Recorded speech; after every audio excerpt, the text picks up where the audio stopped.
चक्र। नमस्कार, बहुत स्वागत है आपका। आप देख रहे हैं चाल चक्र और मैं हूं आपके साथ शैलेंद्र पांडे। इस दुनिया में जब भी ईश्वर के नाम की बात आती है, भगवान के अलग अलग स्वरूपों की नाम की बात आती है, तो सबसे ज्यादा जो नाम हमारी जबान पे, हमारी आत्मा में बसा हुआ है, वो नाम है राम का। जीते जी भी हम राम राम कहते हैं और मरने के बाद भी राम का नाम ही सत्य होता है।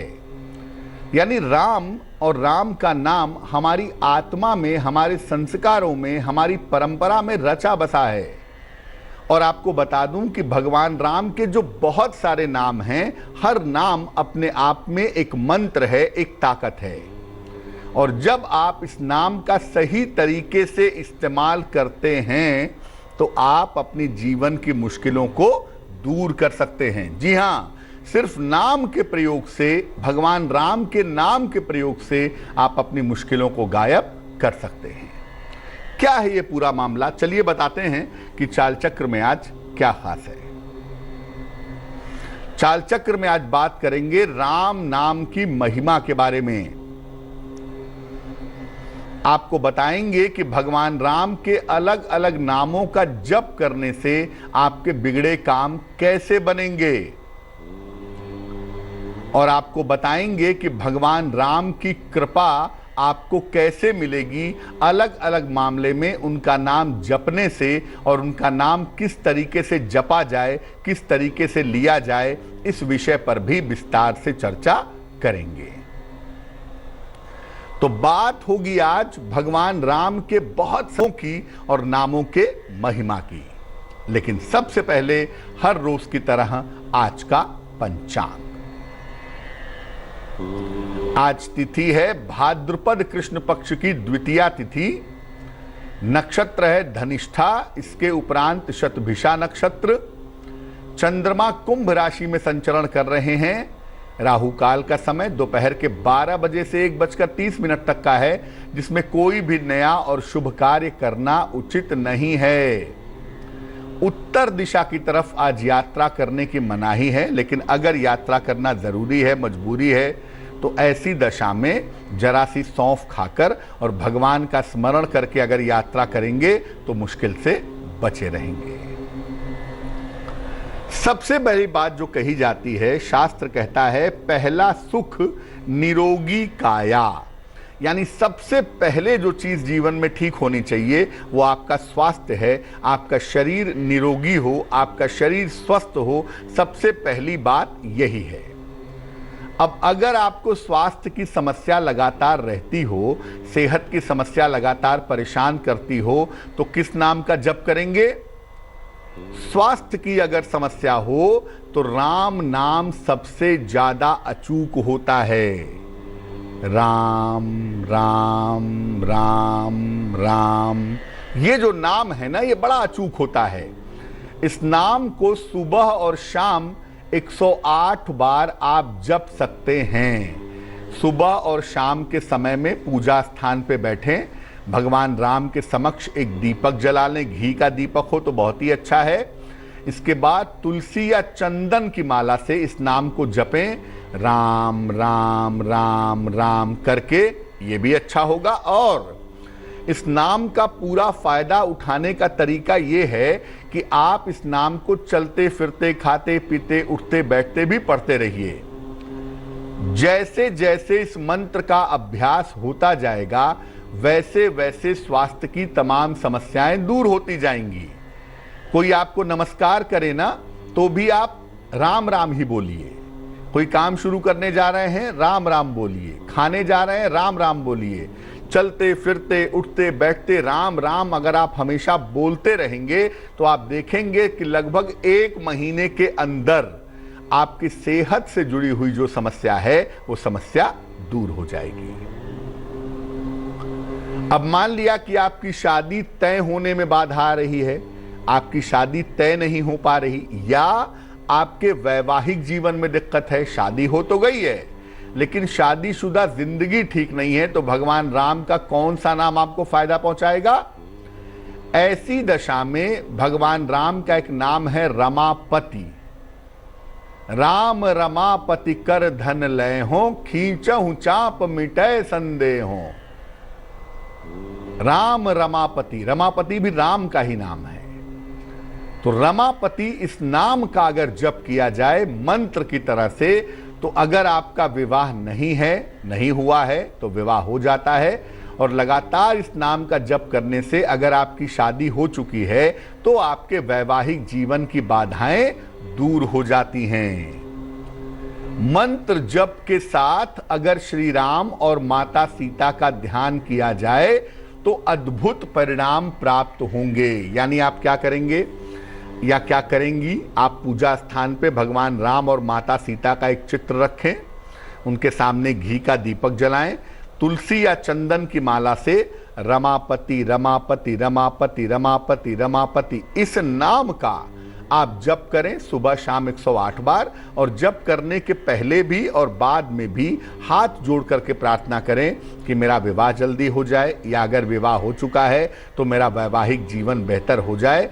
अगर आप ऐसा करें, शादीशुदा नहीं है तो शादी हो जाएगी, और अगर शादीशुदा हैं तो आपका वैवाहिक जीवन बेहतर हो जाएगा। नौकरी और रोजगार के लिए किस नाम का जप करना चाहिए? देखिए, अगर आपके नौकरी की व्यवस्था नहीं हो पा रही या आपके रोजगार की व्यवस्था नहीं हो पा रही, तो इसके लिए किस नाम का जप करेंगे? इसके लिए भगवान राम का एक नाम है अवधेश। अवध धन ईश, अवधेश हो जाता है ये। अवधेश माने जो अयोध्या के, अयोध्या का एक नाम है अवध। तो अवध के जो ईश हैं, अवध के जो भगवान हैं, अवध के जो राजा हैं, वो है अवधेश।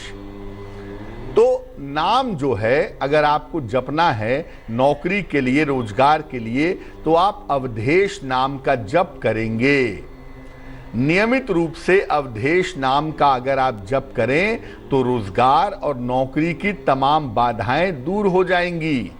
इसका सबसे ज्यादा फायदा तब होता है जब आप सूर्यास्त के समय यानी सूरज ढलने के समय में अगर भगवान राम के सामने बैठ करके इसको मंत्र की तरह जपें, अवधेश अवधेश अवधेश अवधेश, इस तरह से अगर आप जपें तो इससे बहुत जल्दी लाभ होगा।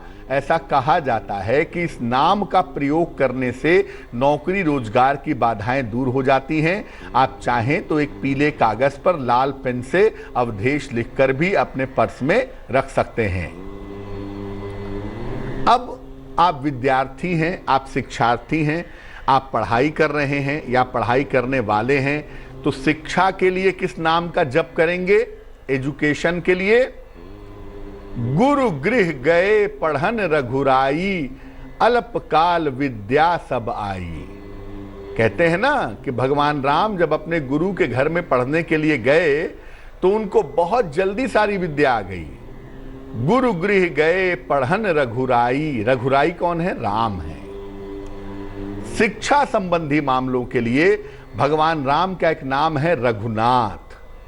रघुकुल में पैदा हुए इसलिए उनका नाम हुआ रघुनाथ। रघुनाथ नाम का अगर आप जप करें, या कोई छोटा बच्चा है या कोई कंपटीशन की तैयारी कर रहा है या कोई प्रतियोगिता की शिक्षा की तैयारी कर रहा है, अगर वो रघुनाथ नाम का जप करे तो बहुत ही अच्छा होगा। बच्चों के सामने प्रातः और सायंकाल रघुनाथ शब्द का 108 बार जप करना चाहिए।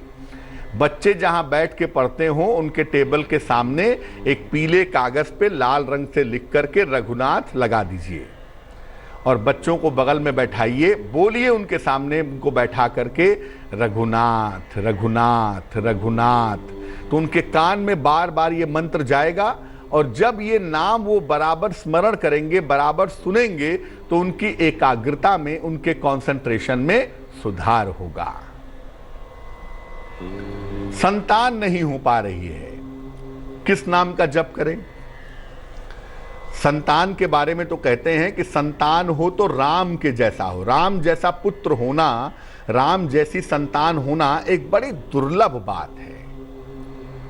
दशरथ कहते हैं वशिष्ठ से, जब विश्वामित्र आते हैं दशरथ के पास कि अपने पुत्र को मेरे साथ भेज दीजिए कि उसको जाके वन में राक्षसों से युद्ध करना है, तो दशरथ क्या कहते हैं? दशरथ कहते हैं, सब सुत मोई प्राण की नाई, राम देत नहीं बनत गोसाई। ये तो सच है कि सारे बच्चे मुझे प्राणों से ज्यादा प्यारे हैं, लेकिन राम को नहीं दे सकता मैं। यानी जो राम का पुत्रत्व भाव है ना, जो राम का जुड़ाव है, आज भी कहते हैं राम जैसा बच्चा हो, तो राम जैसा बच्चा चाहते हैं, संतान की प्राप्ति नहीं हो पा रही है, किस नाम का जप करेंगे? इसके लिए नाम होगा भगवान राम का कौशल नंदन। दो अर्थ हैं इसके। कौशल एक प्रदेश है जहां की रानी थी कौशल्या, और कौशल्या के पुत्र थे राम, इसलिए उनका एक नाम कौशल नंदन भी है। और दूसरा अर्थ यह है कि जो कुशलता का अधिपति हो, जो कुशलता का अधिकार रखता हो, जिसके पास परफेक्शन का गुण हो, वो भी कौशल नंदन है। तो कौशल्या के पुत्र होने की वजह से भगवान राम को कौशल नंदन भी कहा जाता है। और अगर आपको संतान की प्राप्ति नहीं हो पा रही है, आप भगवान राम के भक्त हैं, तो इस नाम का प्रयोग करें। सुबह और शाम इस शब्द का 108 बार मंत्र की तरह जप करना चाहिए। सुबह उठ जाइए, स्नान करके राम जी के सामने बैठिए, घी का दीपक जला लें, तुलसी या चंदन की माला से कौशल नंदन कौशल नंदन कौशल नंदन कौशल नंदन इस नाम का जप करें। इसके अलावा नियमित रूप से इस शब्द का जप करते रहने से संतान उत्पत्ति की तमाम बाधाएं दूर हो जाती हैं। जब आप इस मंत्र का जप करते हैं या करती हैं, तो आप ध्यान रखें कि आप भगवान राम के बाल रूप का ध्यान करें। ठुमक चलत रामचंद्र बाजत पैंजनिया। भगवान राम का छोटा स्वरूप, बाल रूप जो है, उसका ध्यान करके तब आप इस मंत्र को जपें। आपको राम जैसे विलक्षण संतान की प्राप्ति होगी। अब एक बात और समझने वाली है जो बड़ी अहम है। देखिए, भगवान राम के तो बहुत सारे नाम हैं, आप रामचरितमानस उठा करके पढ़ेंगे तो आपको बहुत सारे नाम मिलेंगे, लेकिन जो राम का शब्द है ना, राम, राम का अर्थ क्या है? राम का अर्थ है रमन्ते योगिनः यस्मिन, यानी जिस नाम के अंदर सारे योगी जन भ्रमण करते हैं, जिस नाम का ध्यान करते हैं, जिस सत्ता से प्रेम करते हैं, वो राम है। राम परम पुरुष का नाम है, ईश्वर का नाम है। इसलिए जो लोग राम शब्द पे कंसंट्रेट करते हैं, जो लोग राम नाम का जप करते हैं नियमित रूप से, ऐसा मेरा व्यक्तिगत अनुभव है कि उनको जीवन में कोई दिक्कत नहीं होती है। बड़े बड़े मंत्र नहीं जप सकते हैं, चिंता बिल्कुल मत करिए। ईश्वर का नाम भी मंत्र होता है और राम नाम भी एक मंत्र है। इसलिए राम राम राम राम राम राम इस मंत्र का जप करने से आपको निश्चित रूप से लाभ होगा, आपको निश्चित रूप से फायदा होगा। राम नाम का जप करिए। जीवन में कोई भी मुश्किल आए, कोई भी कठिनाई आए, राम नाम का जप करिए। आप कागज पे कुछ लिखने जा रहे हैं, सबसे पहले राम का नाम लिखिए। आप अपना पैड छपवा रहे हैं, सबसे पहले राम का नाम लिखिए।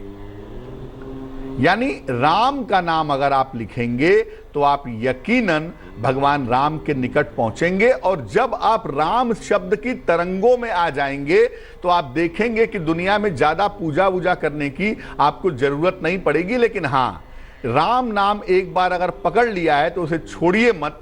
सुबह शाम जप करिए, खाते पीते चलते फिरते उठते बैठते बात करते नमस्कार करते हर समय राम का नाम लीजिए। और राम शब्द जैसे ही आपको सिद्ध होगा, दुनिया की ऐसी कोई चीज नहीं है जो आप ना पा सकें। इसलिए दुनिया में सबसे चमत्कारी अगर नाम है तो वो राम का नाम है। और आप देखें, उठाकर शास्त्र देखें कि दुनिया के सारे देवी देवता, यहाँ तक कि भगवान शिव भी जिस नाम को सबसे ज्यादा प्रेम करते हैं वो नाम है राम का नाम। तो राम के नाम की अद्भुत महिमा पर हमारी चर्चा जारी है, लेकिन इस बीच वक्त एक छोटे से ब्रेक का हो गया है। ब्रेक पर जाने के पहले जान लेते हैं कि आज की जिज्ञासा में क्या है। आज की जिज्ञासा है कि ये अभिजीत मुहूर्त क्या होता है। बहुत सारे लोग कहते हैं कि अभिजीत मुहूर्त में शुभ कार्य करने चाहिए। आखिर ये अभिजीत मुहूर्त क्या होता है, इसका समय क्या होता है, ये आपको बताएंगे एक छोटे से ब्रेक के बाद। चाल चक्र स्वागत है आपका ब्रेक के बाद। ब्रेक पर जाने के पहले हम आपको राम नाम की महिमा के बारे में बता रहे थे। इस समय एक दर्शक जुड़ रही हैं, चांदनी है हमारे साथ राजस्थान से, उनसे बात करते हैं। चांदनी बताइए। हाँ पंडित जी नमस्ते। जी नमस्कार, बताइए। हाँ मेरा दामाद का बारे थोड़ा पूछना है। जन्म तारीख पता है उनकी?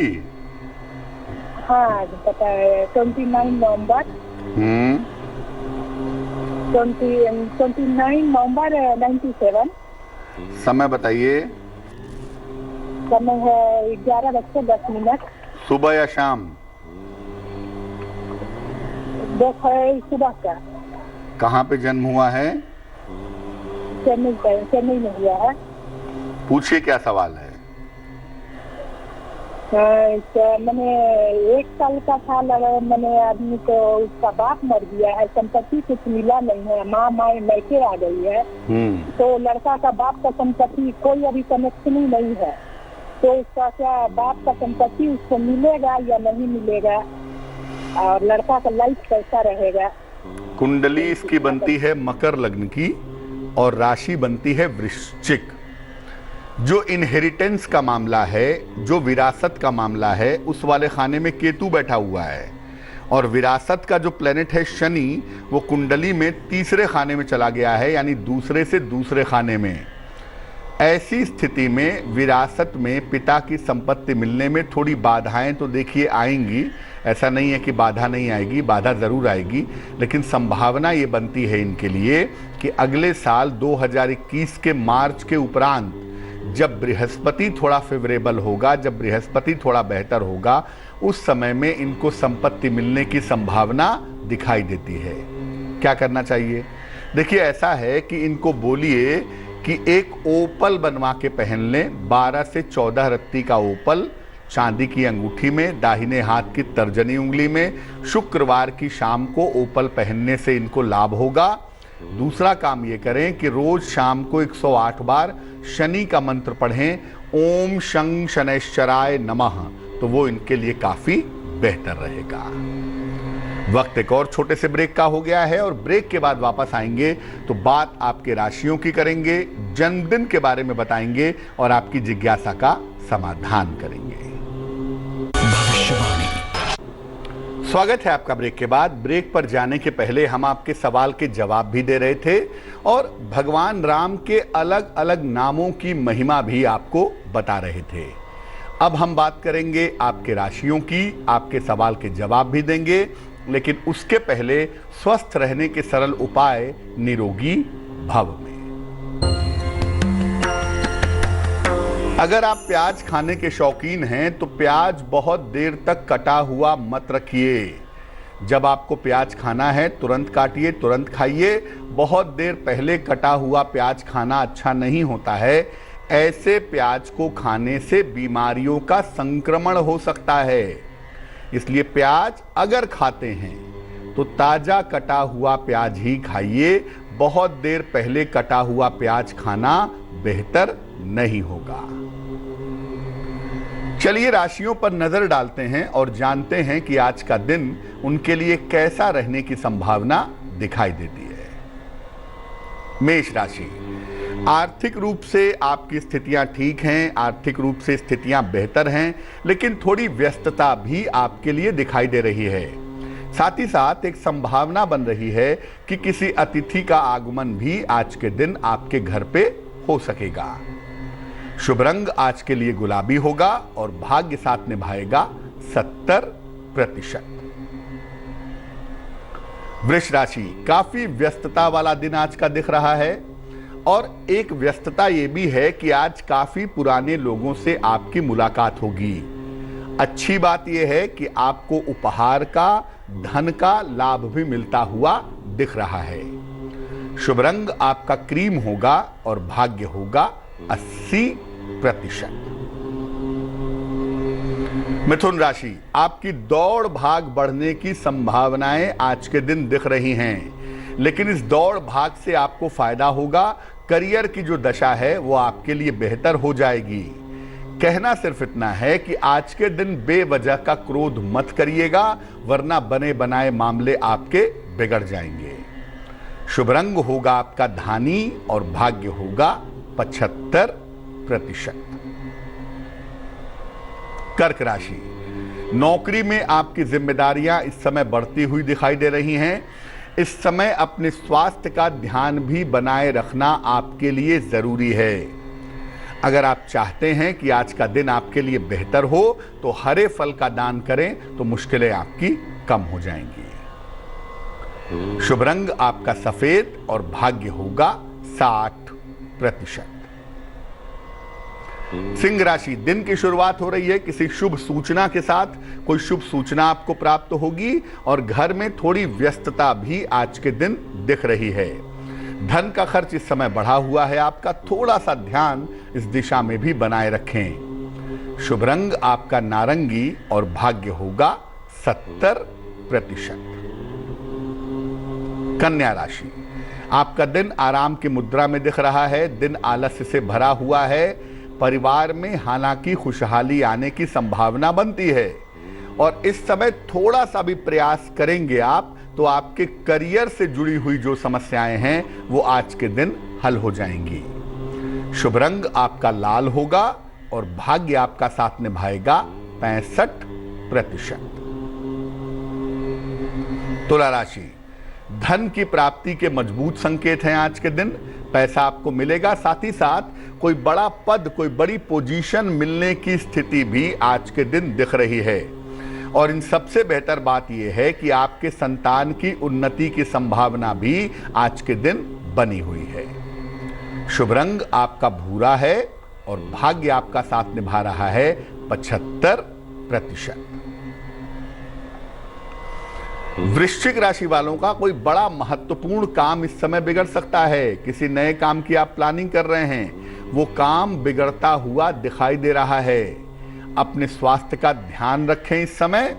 और अगर आप विवाहित हैं तो जीवन साथी की सलाह लेकर के काम करें तो बहुत सारी मुश्किलों से आप बचे रहेंगे। शुभ रंग आपका आसमानी होगा और भाग्य होगा 60%।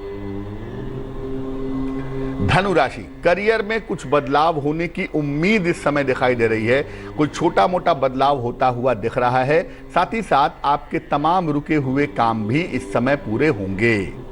लेकिन आज के दिन अपनी जबान पर लगाम रखिएगा, वाणी पर नियंत्रण रखिएगा, वरना रिश्तों की मुश्किल परेशान कर सकती है। शुभ रंग आपका पीला होगा और भाग्य साथ निभाएगा 70%। मकर राशि, संपत्ति से जुड़ी हुई अगर कोई समस्या है तो वो समस्या इस समय में आप हल कर सकते हैं। और नौकरी में कुछ बड़े परिवर्तन हो रहे हैं, जो परिवर्तन आगे चल करके आपके लिए फायदेमंद रहेंगे।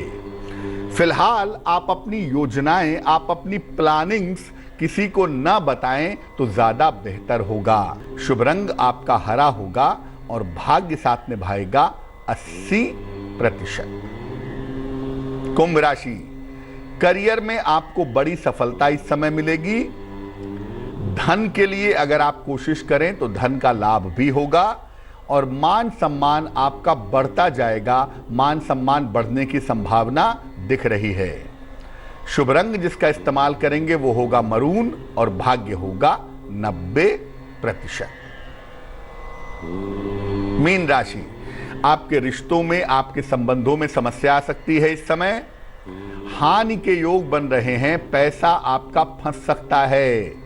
यानी आज के दिन जरा भी गलत निर्णय लेंगे तो आप मुश्किल में आ सकते हैं। आप ऐसा करिए, आज के दिन अगर आप हरे फल का दान करें तो बहुत अच्छा रहेगा। शुभ रंग आपका नीला होगा और भाग्य होगा 60%। एक दर्शक जुड़ रही हैं, सृष्टि हैं हमारे साथ समस्तीपुर से, उनसे बात करते हैं। सृष्टि बताइए। प्रणाम पंडित जी।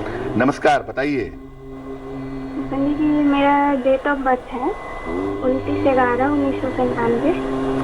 29/11/1997। समय बताइए। मैं रात को 9 बजे। कहाँ पे जन्म हुआ है? समस्तीपुर बिहार। पूछिए बहन जी, क्या सवाल है? जी पंडित जी, मैं कुछ दिन पहले आपसे बात की थी तो आपने मेरे करियर के बारे में बताया था कि मुझे टीचिंग में जॉब हो सकता है। लेकिन मैं तो 12th में मेरा रिजल्ट 1-2 बार खराब आ गया, इसकी वजह से मैं पढ़ाई 3-4 साल से छोड़ चुकी हूँ।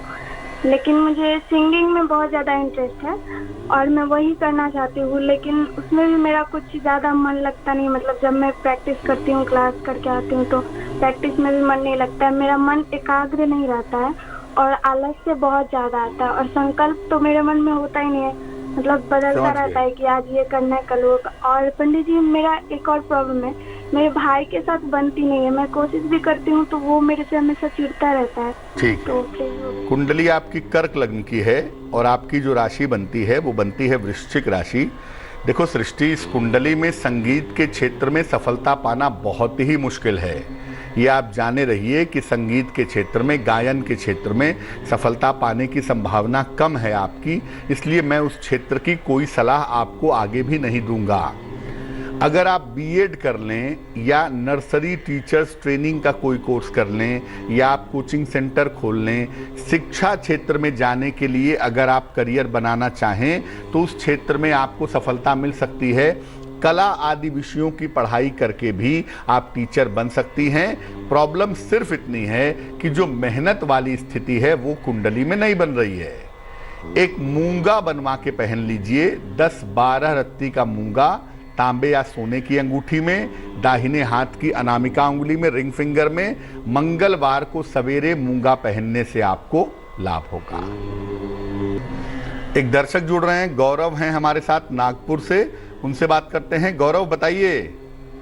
नमस्कार पंडित जी नमस्कार, बताइए। जी, गवर्नमेंट जॉब लगेगी नहीं लगेगी और रत्न कौन सा धारण करें? जन्म तारीख बताइए अपनी। 22 जुलाई